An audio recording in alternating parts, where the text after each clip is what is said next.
Thank you. Sir, ಧರ್ಮಸ್ಥಳದ ವಿಚಾರದಲ್ಲಿ ತಾವು ಹಿಂದೆ ಷಡ್ಯಂತ್ರದ ಮಾತು ಹೇಳಿದ್ರು. ಈಗ ಚಾರ್ಜ್ ಶೀಟ್ನ ಕಾಪಿಗಳು ಸಿಗ್ತಾ ಇದ್ದಾರೆ. ಯಾರು ದೂರುದಾರರಿದ್ರು 4-5 ಜನ ಅವರೇ ಆರೋಪಿಗಳು ಅನ್ನುವಂತ ಈಗ ನನಗೆ ಗೊತ್ತಿರೋ ಮಾಹಿತಿ ಗೊತ್ತಿತ್ತು, ಧರ್ಮಸ್ಥಳದ ಇತಿಹಾಸ ಗೊತ್ತಿತ್ತು ನನಗೆ. ಅವರು ಯಾವುದು ಮಾಡಲಿಕ್ಕೆ ಆಗೋದಿಲ್ಲ ಅನ್ನೋದು ಗೊತ್ತಿತ್ತು. ಆ ವಿಚಾರದಿಂದ ಧೈರ್ಯದಿಂದ ನಾನು ವಿಚಾರವನ್ನು ಹೇಳಿದ್ದೆ. ಈಗ ಕಾಪಿ ನಿಮಗೆ ಗೊತ್ತಾಗಿದೆ, ನಾನಿನ್ನೂ ಓದಿಲ್ಲ, ನನಗಿನ್ನೂ ಅದು ಗೊತ್ತಿಲ್ಲ. ಸೊ ಸರ್ಕಾರ ಏನು ಕ್ರಮ ಕೈಗೊಳ್ಳಬೇಕೋ law will take its own course.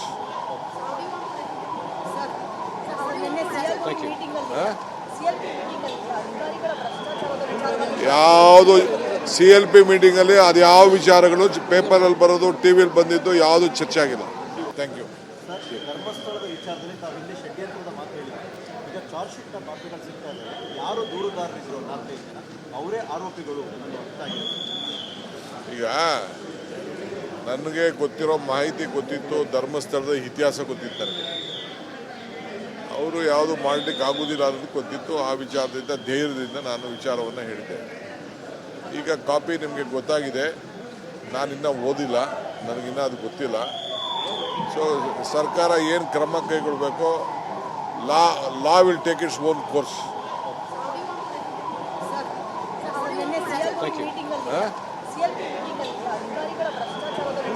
ಯಾವುದು CLP ಮೀಟಿಂಗಲ್ಲಿ ಅದು ಯಾವ ವಿಚಾರಗಳು ಪೇಪರಲ್ಲಿ ಬರೋದು, ಟಿವಿಯಲ್ಲಿ ಬಂದಿದ್ದು ಯಾವುದು ಚರ್ಚೆ ಆಗಿಲ್ಲ.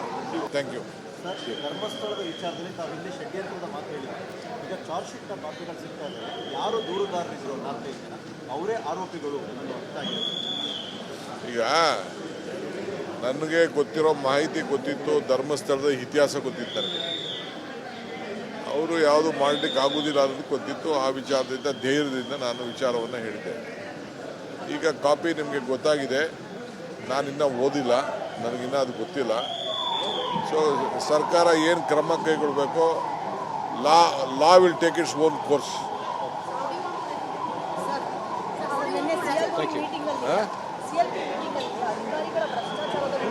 ಯಾವುದು CLP ಮೀಟಿಂಗಲ್ಲಿ ಅದು ಯಾವ ವಿಚಾರಗಳು ಪೇಪರಲ್ಲಿ ಬರೋದು, ಟಿವಿಯಲ್ಲಿ ಬಂದಿದ್ದು ಯಾವುದು ಚರ್ಚೆ ಆಗಿಲ್ಲ.